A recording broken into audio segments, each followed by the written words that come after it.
when you warm him up, do you bend him some? Yeah, I usually go around in both directions. I forget everything. And then I'll do a little lateral work with it. Like what? Sorry? Like what kind of lateral work do you do to warm him up? I usually like do some quarter lift. Sometimes I'll let you above the wall. You do what now? Can you? Sorry? Okay, I see what you're doing. Yeah. That's probably a good thing to do warming up. I can't hear you, sorry. Yeah, that is a good thing to do.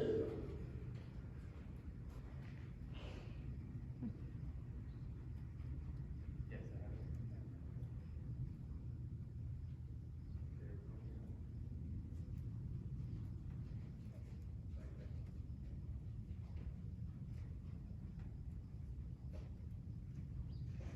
Hey, how are you? Good. And then normally, everything I do is to walk at the gate. So you let him walk a while to get warmed up? Yeah. Yeah, that's good. And then everything I do there, I repeat at the gate as part of the movement. Alright. We'll just kind of get started. Okay.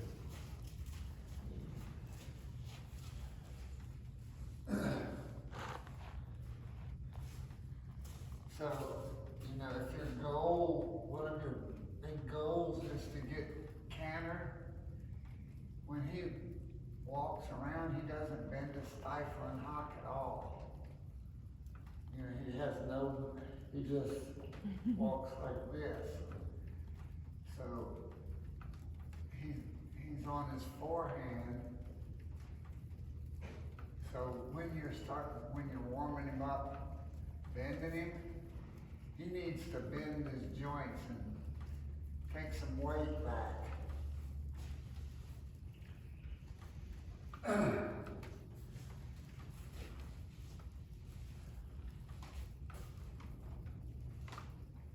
So when you're standing, turn loose.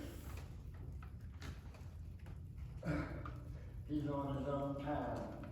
If you hold the reins, he's gonna hold tension. Can you feel that he's just started chewing and unlocked his jaw? But when you stood there and you held him, you locked his jaw and he's standing with tension. So,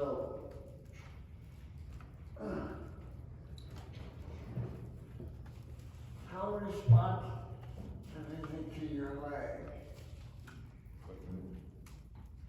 I'm just asking you to think. 'Cause yesterday I thought he was pretty good. But if you want him to canter and get better, so when you put your leg on him, he is very responsive. He's not correctly responsive. He's doing it. So, I want him to bend over and touch his toes. You put your leg on, he's very responsive. He bends over and touches his knee. He won't bend over and touch his toes. So, I need him to bend over and touch his toes so he can get more on the hind end. So, just walk off and to the left and ask him to do like a quarter of a turn on the forehand.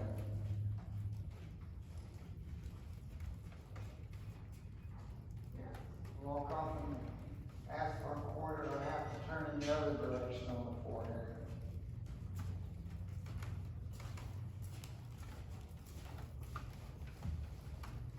Yeah, so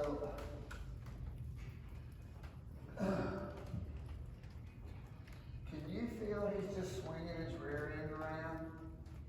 He's not really stepping up under himself and pushing himself around with his hind end.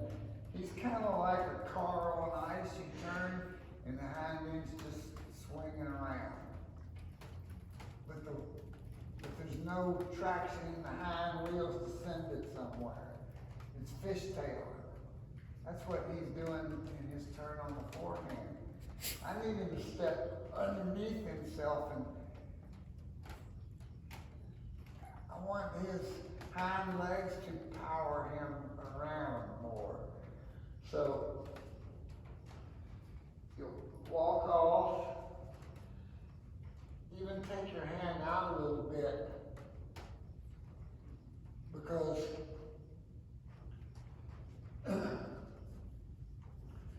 so yesterday I was saying, you know, you're riding perfect, your hand's perfect, everything's perfect. Well, that's the way you would ride a finished horse. He's not a finished horse. So sometimes you have to do things to help him learn which foot you want him to use, and help him get into a posture that he can more efficiently do a maneuver. So he bends mostly here. He doesn't bend at all here. You know, he doesn't bend through his spine from the withers back. So therefore he never bends his stifling hock. So therefore he never lowers his haunches and takes weight back. So in this turn on the forehand, and this I'm just going to show you some things to do over the next couple of months. Instead of having your hands here and being perfect, take your hand out. And so now you're going to turn your shoulder and your calf will come on. But because your hand's here, on a horse that doesn't bend good, I'll take you with a second. Say this is his spine. So I want my horse's spine to bend like a bug, from head to tail. So what he does, he bends here, but there's no bend back here. So on a very young horse, and I'm talking about education young, if your hand is here, the bow is going to bend from here to here.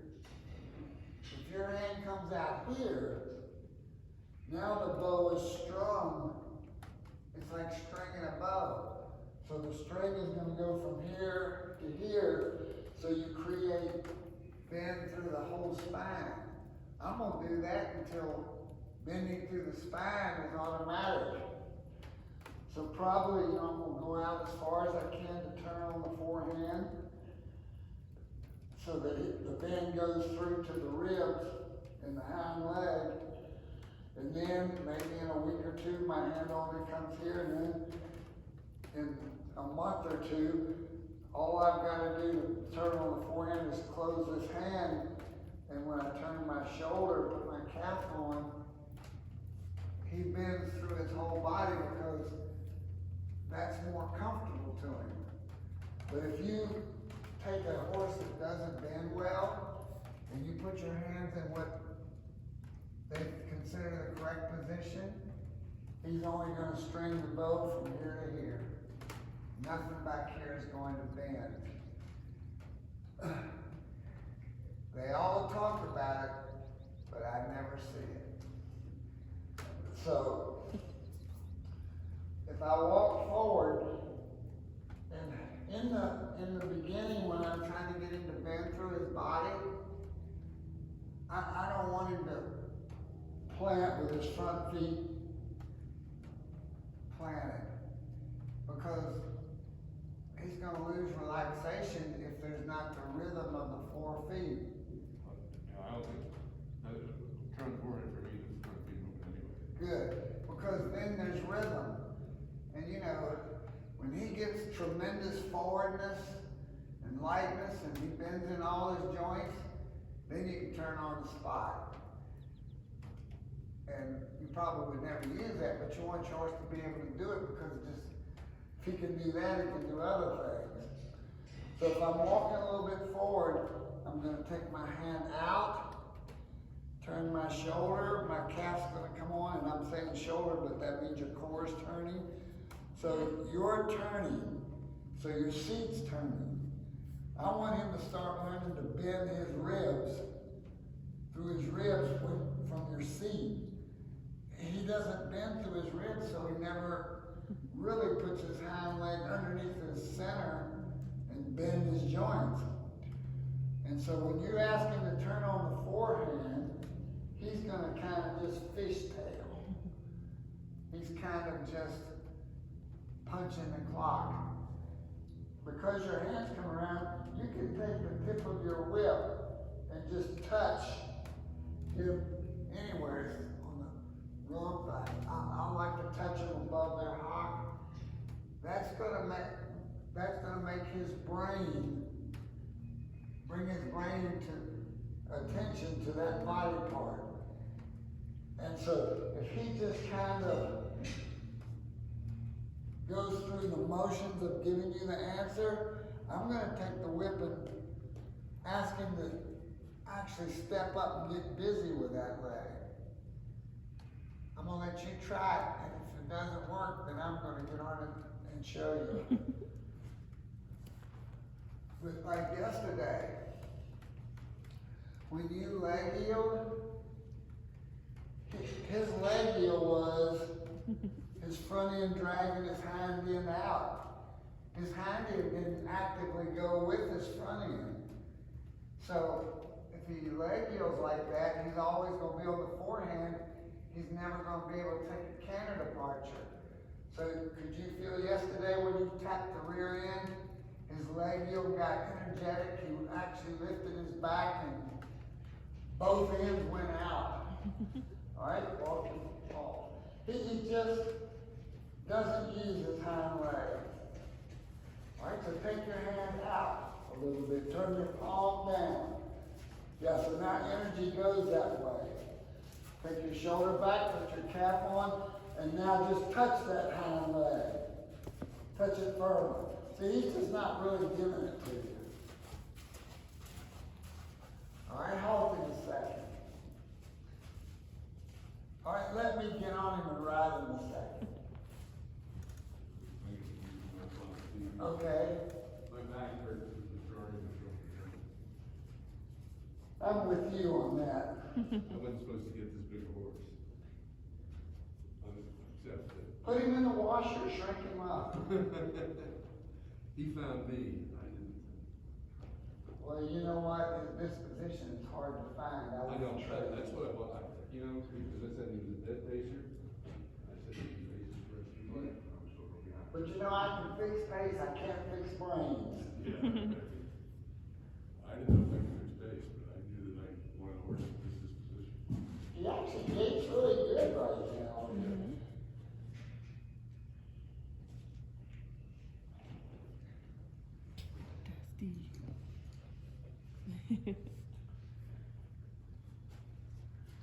So the other thing, you know, my teachers have taught me to ride with my hands in the box, so to speak, down here. But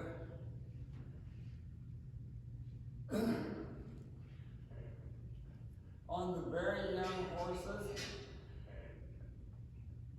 if my hands get down here, my shoulders have started to round. And my shoulders have started to get in front of my seat bones. So then he travels around on his forehand. So I'm gonna, because he wants to travel on his forehand, I'm gonna raise my hand a little bit. And there, now see he's picked his shoulder up a little bit. See, he's pulling on my outside hand. And he's pulling on my outside hand as I'm walking around because his hips are not, technically his hips have come in. Can you see his hips? So technically if his hind end was working, he would be going that way. And so that's why he's pulling on this rein. So if I want to get him off this rein, I'm going to turn my shoulder, and see now he thinks I want to turn him. So if I get his hips out,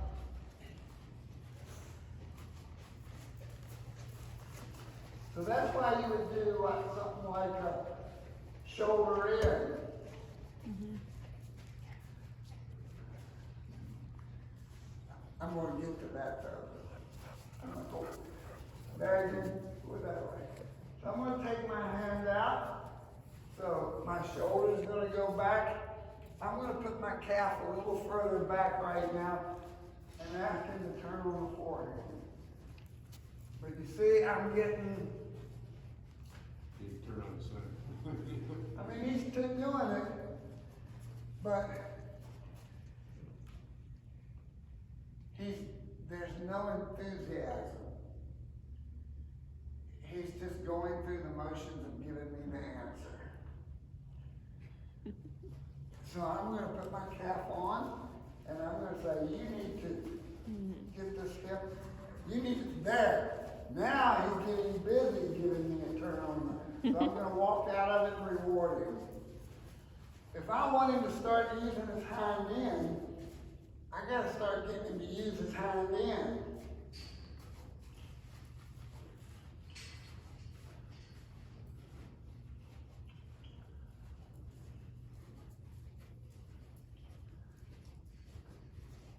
See, I'm not getting what I want. Come on.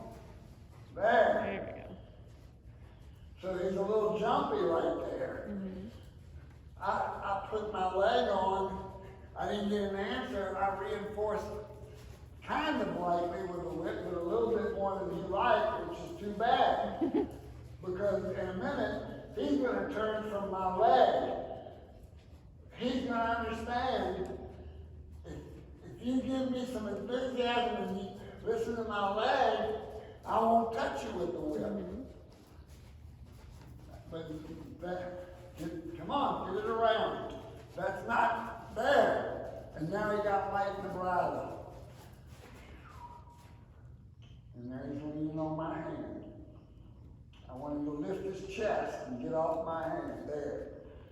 So, if I stop and he's pushing on my hand, and he stops his feet and I drop the reins while he's running away, because he's pushing on my hand.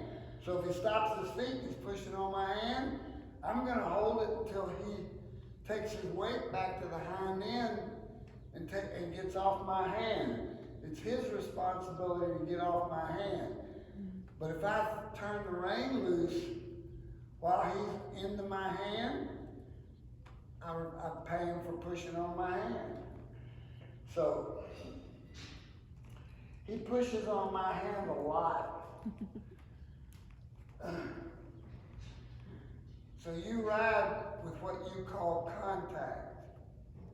I don't call it contact, I call it contraction. Because he's pushing as hard on your hand as you're holding contact. So he never takes his weight back to the hind. Whatever touch I put on him, he should make the rein lighter by taking his weight back. That way he can be comfortable.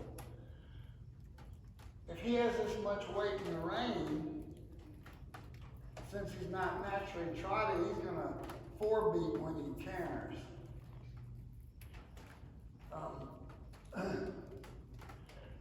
So, you can never make a horse light if they don't energetically go forward. You know, if they go forward dull, they're always going to be heavy in the bridle. If you always have contact, horses are either going to become more anxious and push on it, or they're going to become dull and lay in it.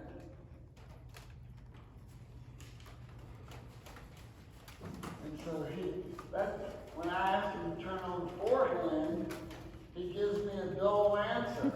And so he's pulling on my hand. And so I'm going to say, yield. No, get your hips around. Now, all of a sudden he becomes light. Because he is now stepping around and stepping a little bit forward with his hind legs to turn on the forehand. See there? I've given him a length of rein with what I would call a connection. But he's shaking his head because he's objecting to it. Now he's right, he weighs nothing in my hand. Get that leg around. There. Now that's a turn on the forehand. And now we're going forward. So he's there. He's off my hands. So now his back is more up. So now he has a better walk. So he has to have this better walk to take the canter departure.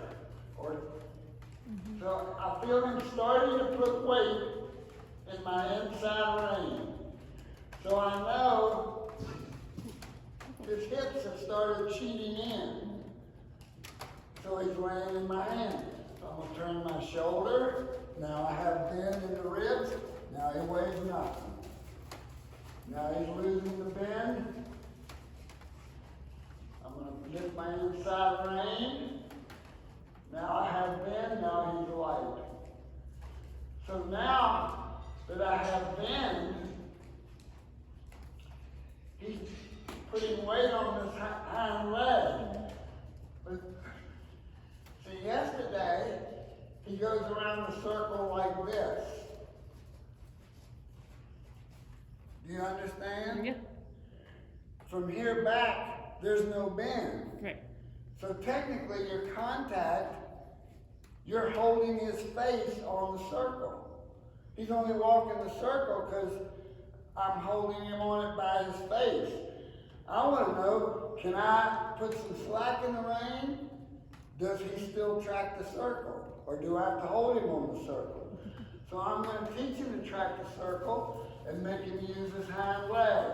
So I think he's too straight right now because his hind end has come in. So technically, if I energize his hind legs right now, he would go that way because that's where his hind legs are sending him. If this hind leg steps under here and he pushes with this leg, his hind legs are sending him on the circle. Like right now. See, he's soft. And can you see that he lifted the saddle and raised his back? So now he's taking weight on the hind leg.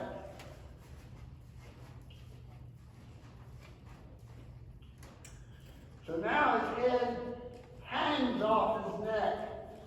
I'm not forcing the headset. If I put his hind legs right, he gets in a very nice posture. And I'm going to stop because I don't want to fatigue that hind leg going in that direction.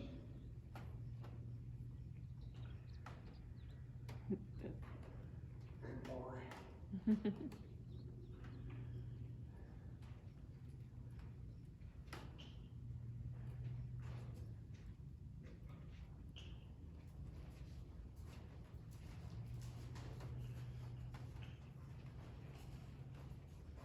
So in going that way, that's his hollow side. So his hand in has more of a tendency to fall in, so I have to get the bend, I have to maybe lift my inside rein or turn my shoulder. I want to do whatever's the least. In this direction, he puts weight on my outside rein more often because he will push with this leg, but he will not push with this leg. So he sends himself that way, so his shoulders technically are running through this hand. So once I get the bend, now he's running through my outside rein, which means his left hind leg is not pushing forward, it's falling out that way because this leg won't push. This leg will push, this leg supports. They're not equal. So as a horse, he's not straight.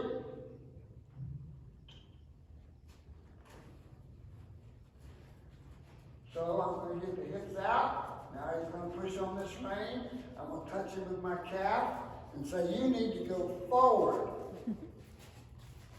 with this hind leg. And see, now he's gonna push on the bridle. There, now he's soft. And now he's bent on the circle.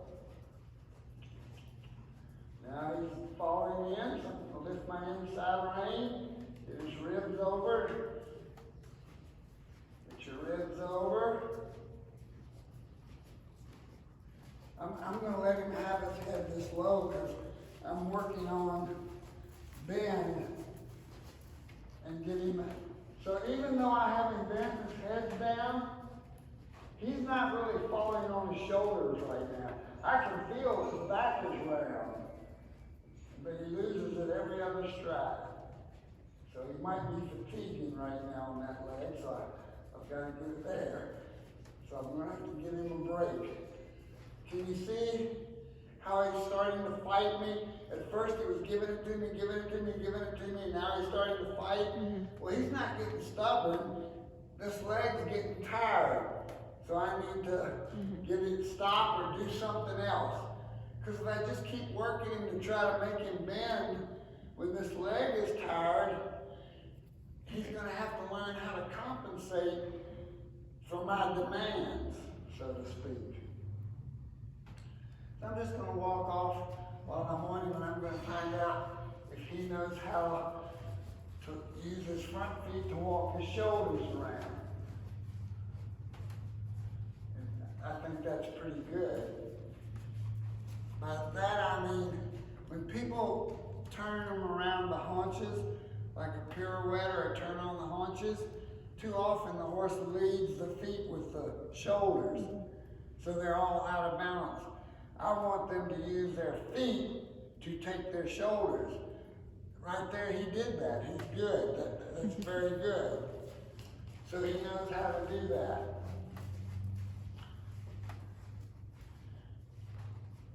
He's a little stuck here. So I'm going to say,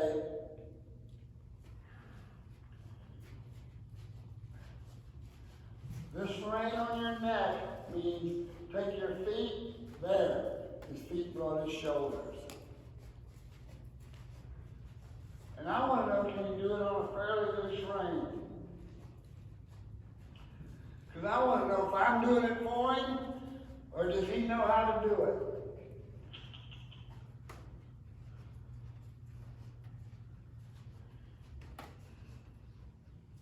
This side is the side that needs work, but still, both pretty good. But here's what I feel. So again, he stopped, laying in my hand.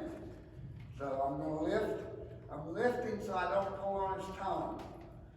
The bit goes up in the corner of his mouth and makes him unlock his jaw if he's not there. So he lifts up, and I don't just want him to go back. So yesterday, he backs up really light, but he backs up flat. I'm not going to let him out of it until I feel him take his weight back like this. See, today he's taking his weight back and lifting his shoulders.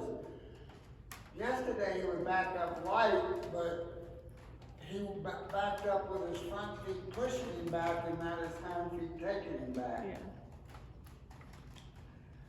So when I turn him, and I tell you, my horses that are pretty high level, and I work on this stuff almost every day. It's, people say, well, yeah, I want to work on more advanced stuff. Well, advanced stuff is just being perfect with the basics and combining them. So when I take his shoulders around, he wants to push in my hand. He will take his shoulders around, but he wants to push in my hand to do it. So if I start to turn him, so both hands go, but my outside rein is going to come on.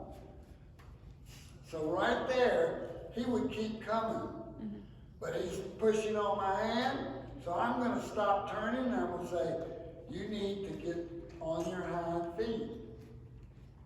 Right now, you're off my hand, now we can turn again.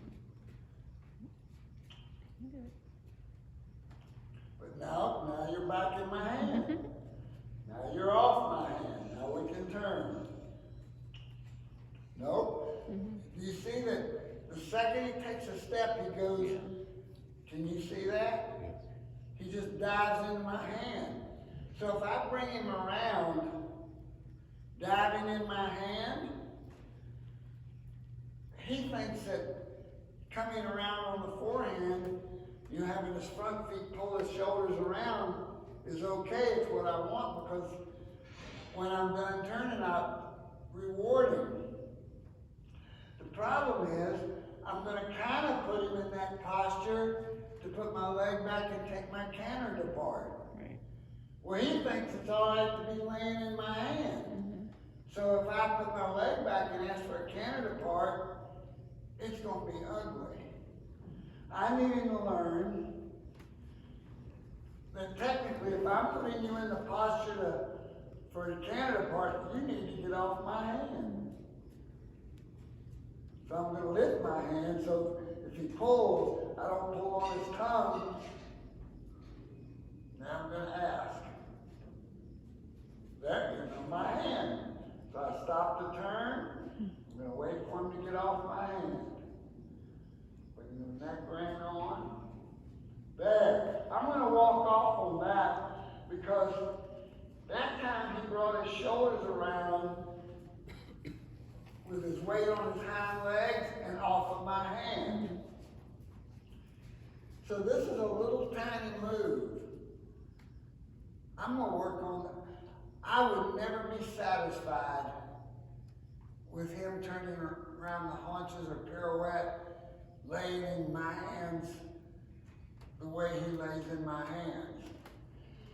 So I'm going to ask him again. He's already laid in my hand. He knows what we're going to do, and he's already pushing on my hand. So now he's backing up, because he says, oh, you're touching my mouth, I'll back up. But you're not lifting your withers and getting off my hands. Going down, not the right answer. There, now you're off my hands. Can you follow my seat around? This body part, this body part. And I'm going to walk off because he took that step without pushing on my hand. And there I feel him diving now, so I'm going to take my shoulders back and lift my hands a little bit. So also, I got to be careful that my shoulders don't come in front of my seat bones. Because then that's going to put it, so if I open my chest and my shoulders are back, now he's much lighter in my hands. There he's diving. So if he dives, I'm going to ride him forward. And if he doesn't fix, I'm going to put him on a circle and find out which leg's cheating me. And I think it's his inside, his right leg right now, so I'm going to say, get that leg over. There, he just picked his shoulders up.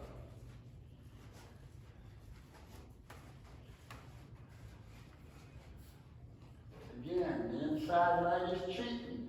So I'm going to close my fingers on this rein, turn my shoulder, and he fixes himself. But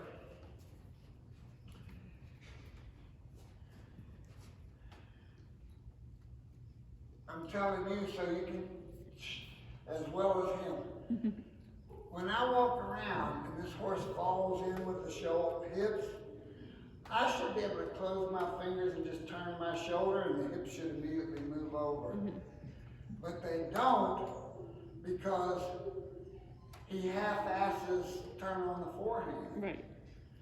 So if I put my calf on and turn my shoulder, and technically I should just be able to turn my shoulder. See, right there he did it. He doesn't take it serious. He just goes through the motions. Because what people do is they go and they teach the horse to move. Now, see, you see I'm getting a way better turn on the forehand than I did when I got on? Yeah. I mean, I barely touched him with my calf. And he made some steps with that leg. But see, people try to teach the horse the movement. I'm turning on the forehand not to teach him the movement. I'm trying to teach him, if I put this calf on, this leg better get busy. If I put this calf on, this leg better get busy. Where it takes me, you better be listening to my seat. My seat will tell you where it goes. My hand only put him in a posture. That's it. And so I would never have my hands and my legs asking at the same time if I could help it. So I'm going to take my hand out a little bit. See, I don't think that's a very good response. I think that's a better response. And now, because his hand is energized, I feel him lift the saddle. And it gets very light in my hand. But when I got on, he gives me the answer, but he's laying in my hand. It's like, I say, get out of that chair. Okay, maybe I'll do it when I'm ready. Yeah. If I say get out of the chair, I want you to jump up and stand up. Right. Forward. Forward.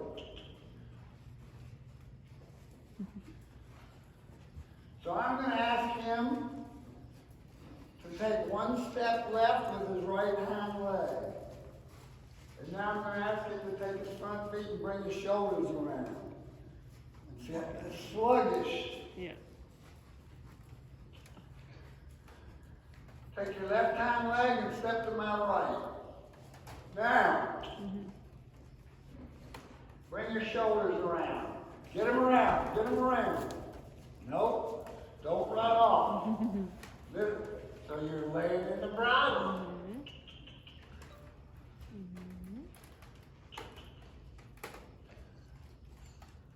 You're backing up, but you're not lifting your chest. There. Pick your chest up. Now bring your shoulders around. Nope, just ran through my hand again.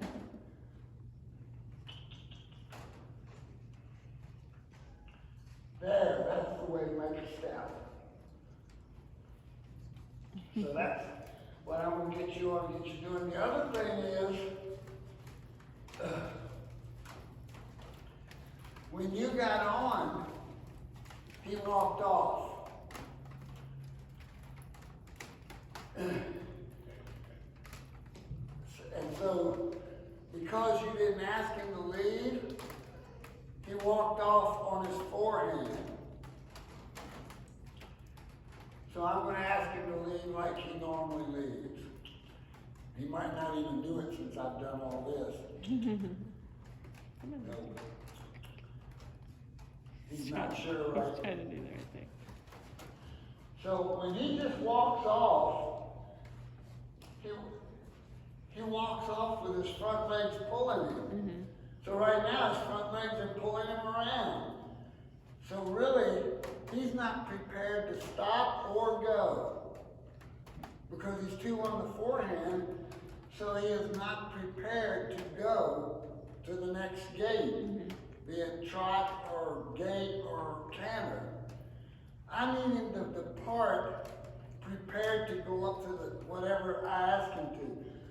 So I'm going to give my reins so that I'm not going to make contact and ask him to leave.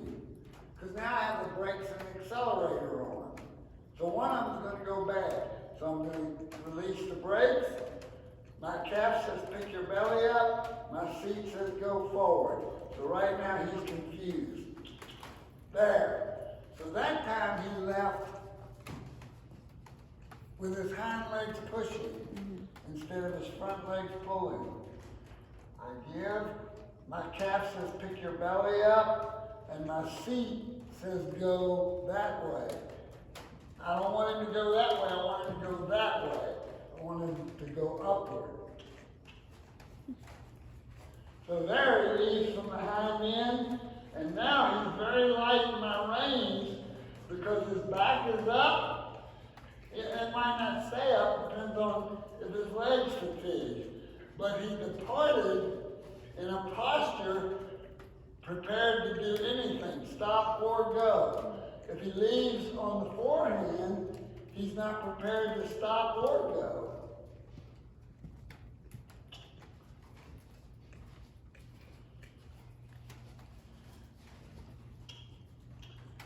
Pushing on my hand.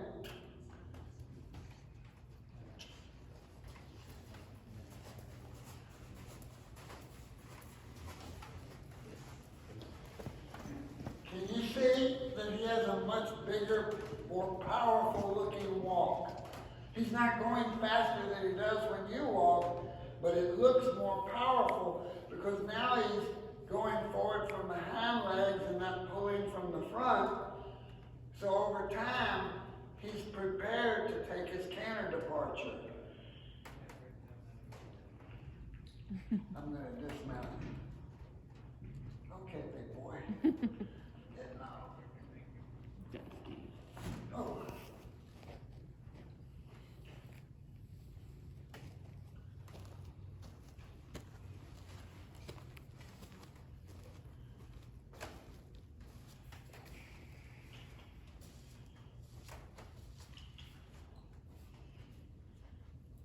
Not, you need to move your feet. Mm-hmm.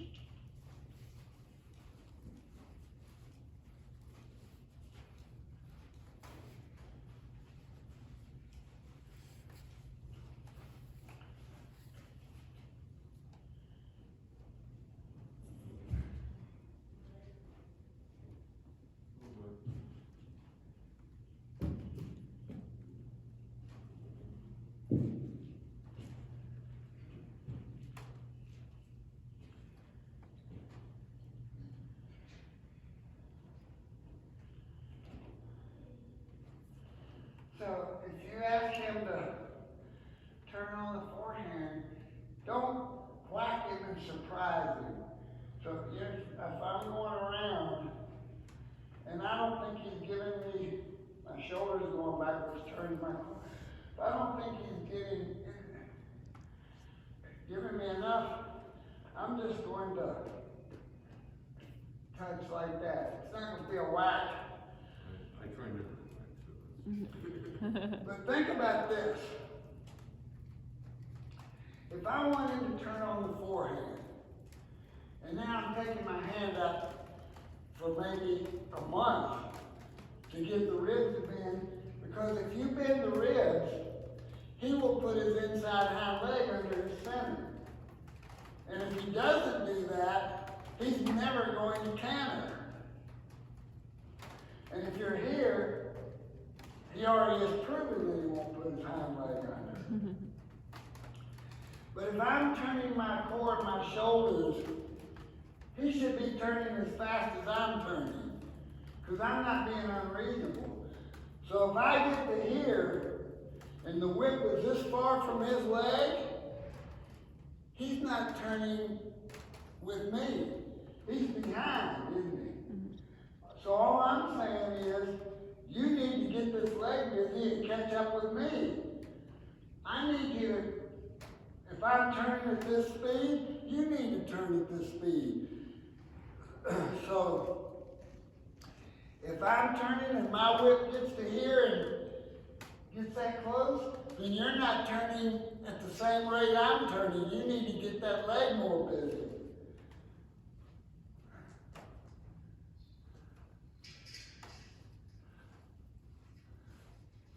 If he was a green horse and didn't know anything, if I got to hear he wasn't coming, I would kind of wait. Just like when I'm turning on the haunches, if I get to hear he lays in my hand, I'm going to wait for him to get off to go. But if I'm turning here and he knows how to do it, and the whip gets to here, he's not keeping up with me in the turn. Yeah. All right, so just walk off and play with him. Good, he waited for you to tell him to leave there.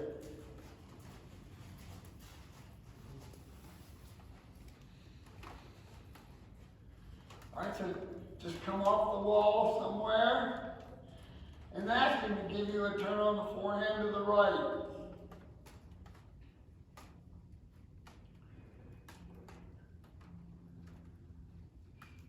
Don't drop your shoulder.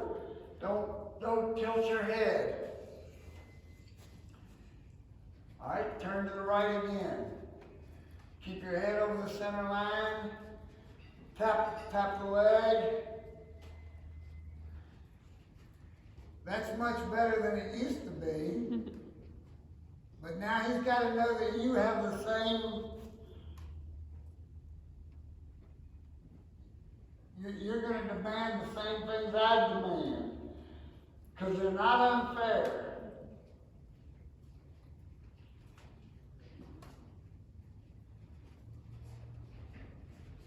Go one more time to the right. Lord. Lift. Go one more time to the right. Think about lifting your right shoulder so you don't drop it. If you drop it, that slows his turn down because you get in the way of his hind leg. Take your hand more around, your shoulder more back, shoulder more back. Switch hands with the whip.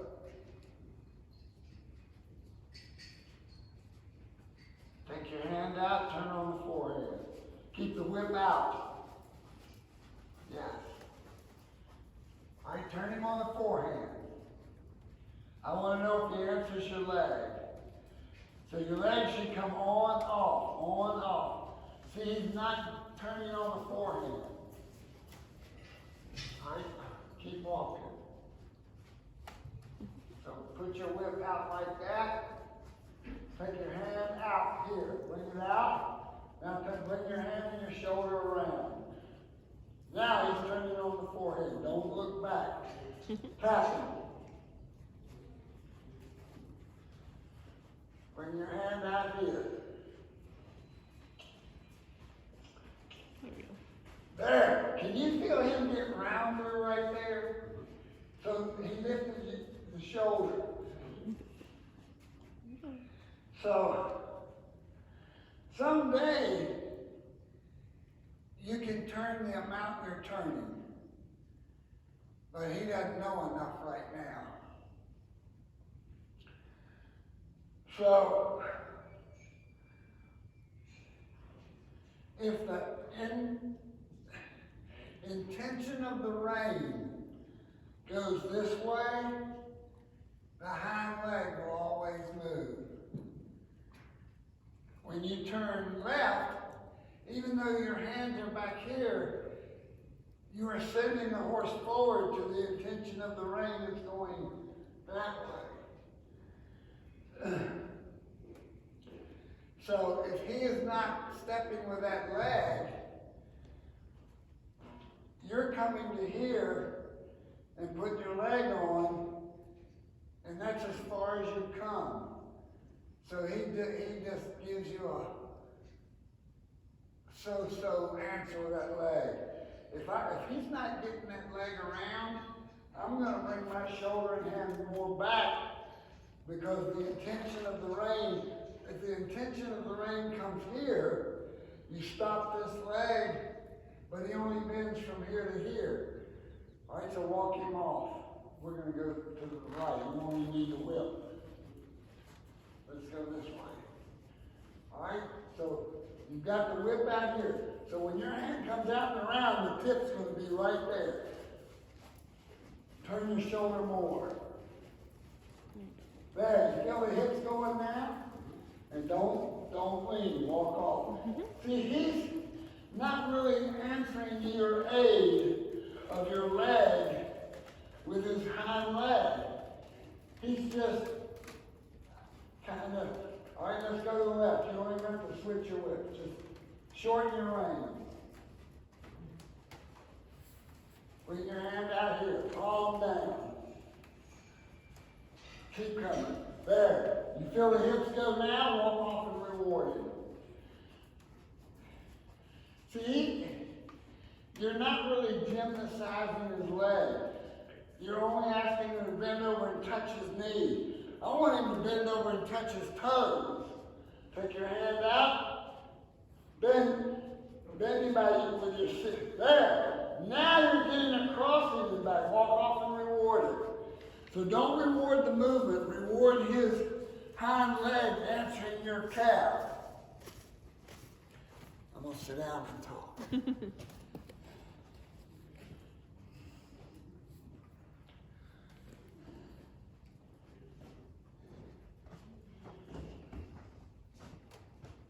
Can you feel that he is giving you a big answer now?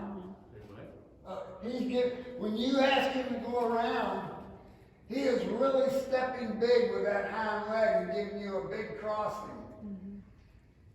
Right now, he's just giving you a big crossing when you put your calf on. But he's learning, if you put your calf on, my hind leg has to answer your calf.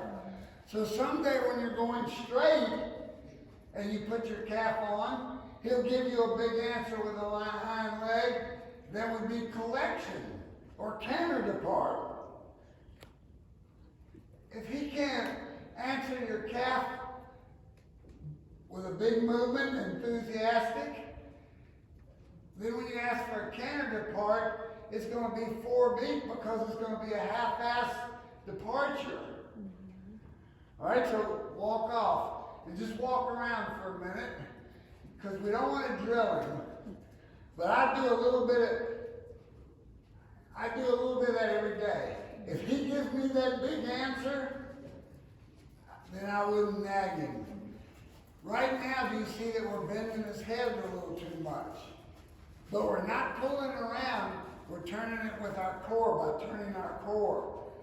So every day as he gets better and better at turning on the forehand, you have to let him have his head back gradually till he just has a very slight bend in the turn on the forehand. And he's straighter, he's bent through his whole spine, but it's not much bend. But you can't do it right now with not much bend, because he doesn't even take you serious. Can you see that his walk is more round than yesterday? Nothing like that. No. Do you see that his walk is getting dull again? Yes. And on the forehead. All right, so can you feel that his walk is getting duller? Huh? He wants to poop, is what he's doing right Yeah, now. that's right. But do you see how you're looking down at him and your shoulders have come in front of your seat bones? So that's thrown him on the forehand. So now his walk gets duller. So right now, give him an inch or two more rein. Look up. Look where you're going. Get your chin up. And your shoulders are back now.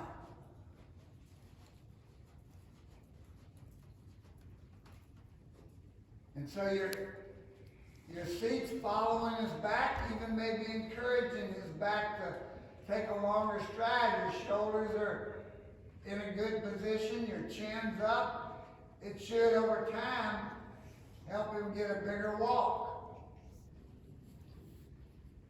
At least a more round walk that's not so on the forehand. So, when you're riding, you have to think about you more than him. Because he's trained. Y'all done a good job on him. All right, so when you get up here, start walking a big circle. All right, but halt him first and give him a short break and pet him. So, we need to get him off the forehand, more on the hind end. That's our goal.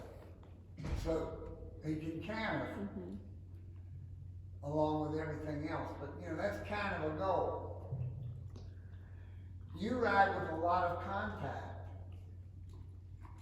so we can't get him off the forehand and forward because we don't have forward.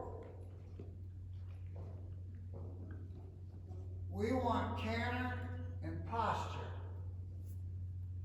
and forward. Which one do you want now? You can only have one. But I'm going to tell you, you can't get posture canter if you don't have forward. So right now, our only goal should be forward. He believes if you ride with contact, it means not forward. You understand? Mm-hmm. You can't ride him like a finished horse because he doesn't have forward. We got to get forward back. You got to loose the reins a lot more and get forward. Then when we get forward, then we can create a connection with the reins to create more bend. You would think if you throw the reins away, he's going to fall on his chest. He probably will. But if you touch his mouth, he is on his chest. If you show me, when I watch dressage riders, 90% of them, their horses not round and they're on their chest. Because they started riding them with all that contact before they got forward in the brain. And if you've got to kick and spur to get forward, it's not forward. Forward is energy that he willingly gives. So you're going to have to ride him on a fairly loose rein until he has a more desire to go. But we don't want him to fall on his shoulders, so to get him to not fall on his shoulders, to pick his back up. So you see, when I was riding him, his walk got a lot better, and he wasn't falling on the forehand terribly, but because he was starting. So you're going to get weight back by always focusing on him pushing from the hind legs and not pulling from the front. So that's why when you're asking him to turn on the forehand, he needs to give you a big step, and he needs to give it now. Not these little dinky steps, because he's avoiding putting weight back there. So that's one thing you can do. The other thing is, I wouldn't walk him down the wall a lot, because he's going to make himself crooked going down the wall, unless you're going down the wall in shoulder forward, shoulder in, leg yield.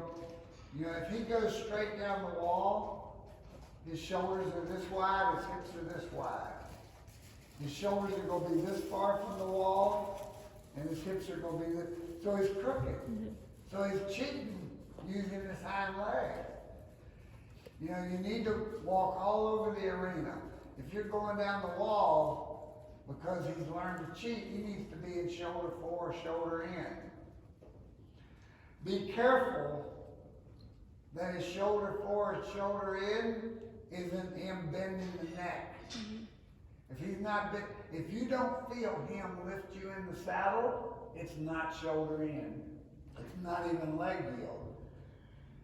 But so when you're walking around on a circle, and you have the reins fairly loose, like they don't have to be that loose, just where you can have a feel. So if you feel him starting to put some weight in one rein or the other, you've got to fix a hind leg. Most of the time, he's going to put weight on the inside rein because he doesn't want to bend the ribs and step under with his hind leg. So you could, if you do for a week of turning on the forehand, all you're going to have to do is turn your shoulder, and he's going to fix his ribs and hind leg. But if he doesn't, you're going to turn your hand over and lift to his neck and make him leg yield a step and move his ribs over. And he's only going to be correct for 4 or 5 steps. You can't hold him in that posture because he will never learn to do it if you do it for him. So you put him in the bend when you just walk. If he falls out of it, which he is going to, let him take 3 or 4 steps before you fix him again. Because if you don't let him make the mistake and then fix it, he doesn't know what you're wanting him to do. If you prevent him from making the mistake and you hold him in the posture, he just becomes uncomfortable in the posture. And if you don't let him make the mistake, he actually never figures out what it is that you don't want him to do. Do you understand? Most riders, especially like you do dressage riders prevent their horses from making mistakes. They hold them in a posture. So the horse never learns what it is he's not supposed to do. So they have to hold them in posture. That's why they think heavy contact's so great, because that's what they have to do to make their horse not make mistakes. If you let him make mistakes and you keep showing him and he develops the muscle, then it becomes self-carriage. And he stays there as he can. All right, so just walk off and walk around. And you'll shorten the rein some, just to the point where you can kind of feel if he starts putting weight once where he's not supposed to. Like right now, can you feel that if you're walking kind of a bend to the left, he's left his hips in.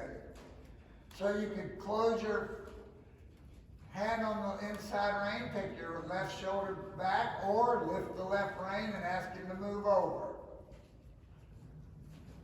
More. He hasn't lost.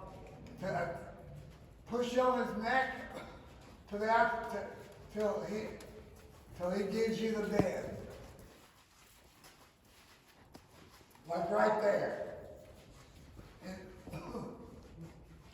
when he gives you the bend of the circle, his hind leg steps under, you feel his back get softer. You can shorten your reins a little bit more. Yeah. All right, so turn your left hand over and push toward his right ear. Lift more than there. You feel it? Because when you lift and push there, he breaks at the pole. If he breaks laterally at the pole, he bends his ribs. If he bends his ribs, he puts his hind leg on it. Can you see that this horse doesn't like to bend at the pole laterally? Oh, yeah. He doesn't bend at all laterally at the pole. If he doesn't bend at the pole laterally, you will never get his hind end.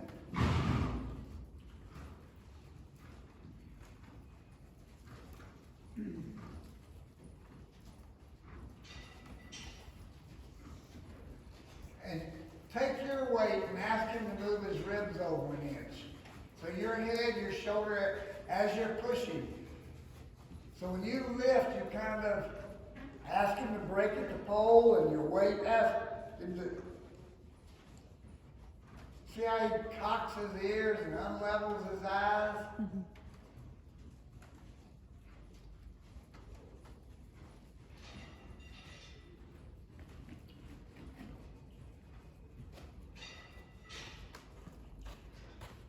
And I would never go more than probably 2 or so laps, because then I'm going to go the other way to give that neck a break. All right, let's walk off that way. So I'm going to turn my hand over. See how he broke it? Can you feel his ribs move over? And I only touched him with a couple ounces. But I'm taking my hand, and my hand's going that way. So when I'm lifting, I'm saying, your head needs to do this. Break at the pole. Break at the pole. So, and I'm encouraging to go that way, and my weight's coming over. All right, walk forward.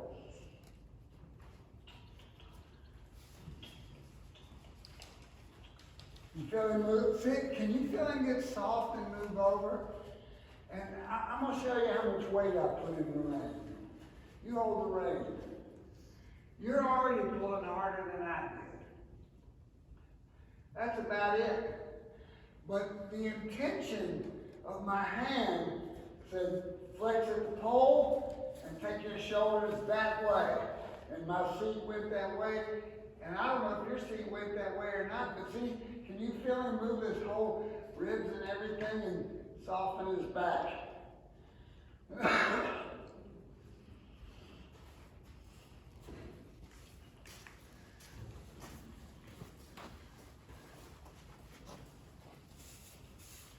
And I would pull harder if I had to, but he's really there. You feel that right there? Now pay him, even if he comes right back.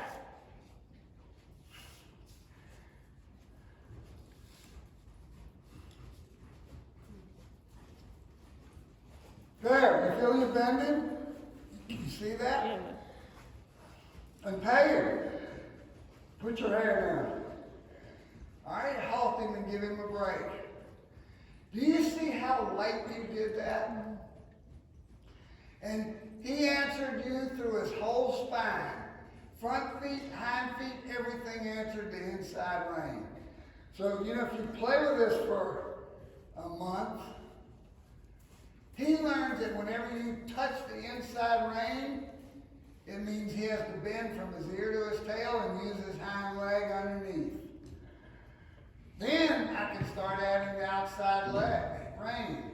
If I have the outside rein before he understands to bend like that, when I touch the inside rein, then the outside rein really has no correct meaning. And most people that use the outside rein, their horse doesn't even know the inside rein. All right, let's go the other way. Same thing.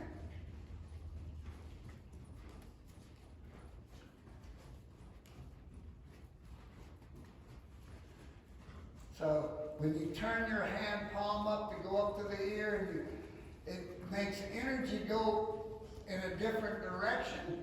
And the energy is what does it, not the strength of the rein most of the time. All right, keep walking. So you're going to have to push your hand toward his left ear.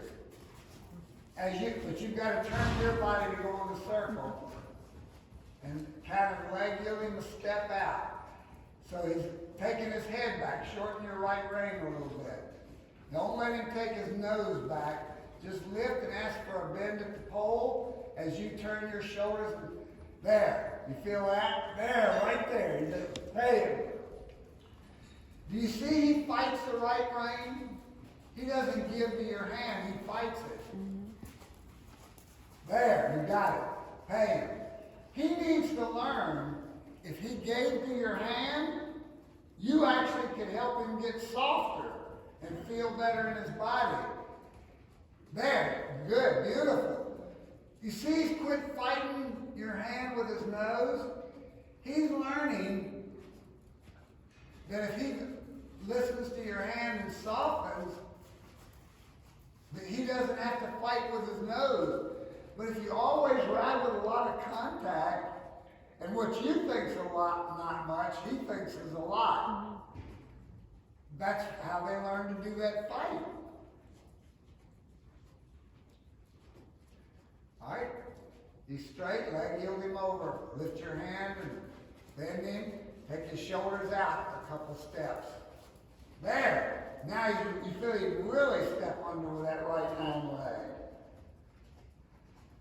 And you know, you can nag him to death doing this in the beginning, so you have to be careful. All right, stop and give him a break. Because you don't want to go too many times. Can you feel that he's really stepping under with that hind leg? It's going to get tired because he's not used to carrying that much weight on it. You're going to have to build the strength in that leg over the course of a month or 2 months. I wouldn't even ask him to canter for a month. If he ever offers it, I'd take it. I wouldn't discourage it. But if he can't bend in the ribs and put that hind leg under like that, isn't that where the hind leg has to be to canter? Well, if he can't do it at walk, how's he going to do it at canter? All right, before we quit, let's leg yield him a couple times. But let him stand. So if you're going to leg yield left, put the whip in your right hand. And so you're going to ask him to leg yield. If he goes out with his chest pulling his hips, tap him behind your leg and make his hind end catch up with his front end in the leg yield. till you can feel him using his hind end, and he actually should lift you in the saddle a little bit. All right, go ahead. So if you go down the wall and you're working on shoulder in or shoulder forward or leg yield on the wall, don't let him cheat with his hind end. Just because he looks like he's in the right posture, right? You got to feel that hind end doing the work. All right, leg yielding.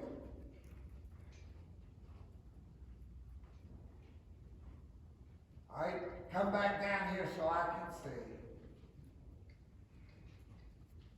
Right, all the way back down here. We're going to leg yield him on a circle. That way we know he's in the right bend.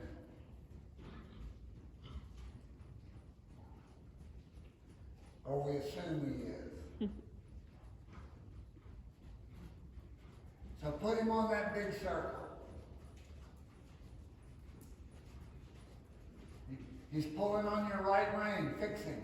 Don't let him do that. Good. Because if you walk halfway down the arena when he's pulling on the right rein, he assumes it's okay to pull on the right rein. All right? So once you get him in the correct posture on the circle, ask him to leg yield. See, he's taking the right rein away from you. Good. Now leg yield him out. See, he's not getting busy with his hind leg. Reach back with the whip as your leg yield and catch him behind your leg. And tell him to get his hips out. That might be hard to do.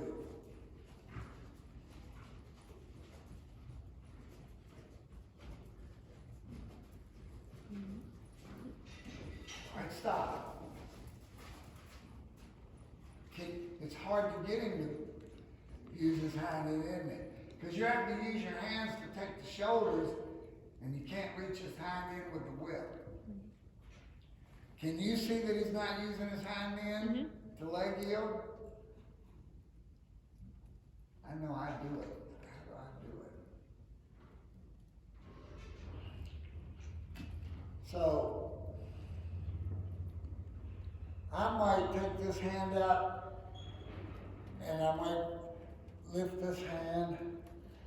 But see, I don't even use my leg to leg yield. I teach my horses to follow my seat.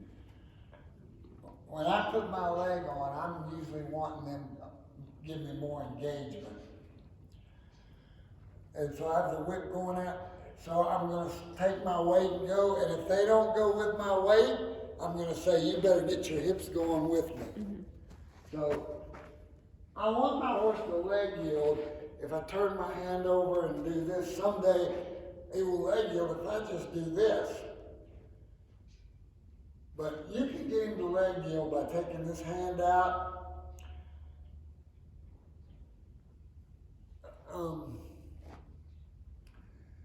So think about this. You're asking him to leg yield. He's leading too much with the shoulders. So the front feet are pulling the hind end. What on your body would make the hind end go that way? And you can't say your leg because you're using your leg to leg yield. That's why I don't use my leg to leg yield. Because now, if the hind end starts lagging, I can't put my leg back and say catch up with your hind end. Does your leg yield mean move the hind leg, or does it mean leg yield?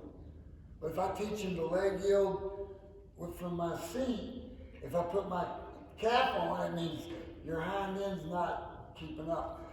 You could put your leg further back, but when you turn on the forehand to move the hind end, you take your shoulder more back, correct? Which turns your core more. So when you're leg yielding, you're doing this, putting your leg on, right? So technically, you're asking him to lead with his shoulders and leave his hind end behind. If you did this, now you would be saying, I want you to go out and include your hips. Do you understand? All right, so start your circle. And this time when you start leg yielding, do it however you usually do it. Then pick your inside your right shoulder more back. If you take, which will turn your core. That should take us, all right, leg yield. And as you leg yield out, take your shoulder more back, your inside shoulder. And you can take your inside hand down and go to his neck to leg yield, because I don't think you'll need your whip this one.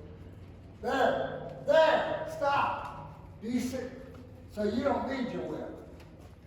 Do you see that when you turned your core, his hind end got where it was supposed to be?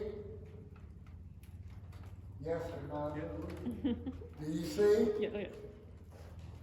So he's really leaving his hind end out of the movement because you're not turning your shoulders.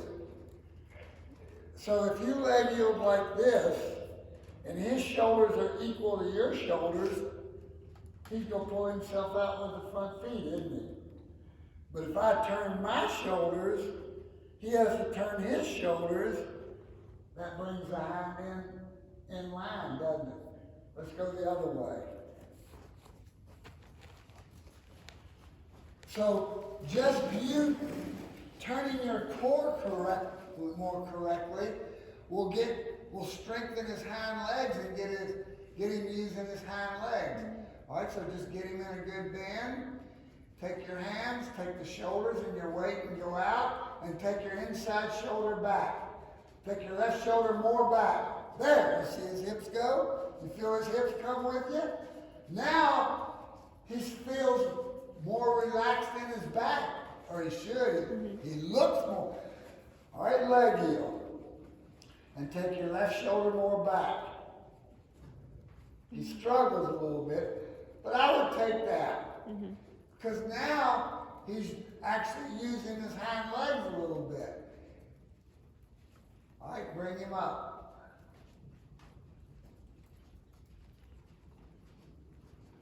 Do you feel the difference in that leg yield when you turn your shoulder? All right, so you're riding a circle right now, right? Yeah. And there, that's good. Now he's tracking the circle. Now he's starting to cheat, isn't he? And now you fixed him. So when you're riding your horse, if you're paying attention to these little things, your horse knows you're paying attention. Most horses don't think their rider's present because their riders are pulling on their mouth, holding them in the mouth, kicking them in the ribs, but they're not really paying attention to how to adjust the body parts and the feet in lightness so the horse knows you're not present. Almost all show people are not present. They're trying to make their horse to do what it takes to win ribbons. And then in trail people, they start having discipline problems. Right. Because the horse says, you don't even know where my feet are. Right. You can't drive. Yeah.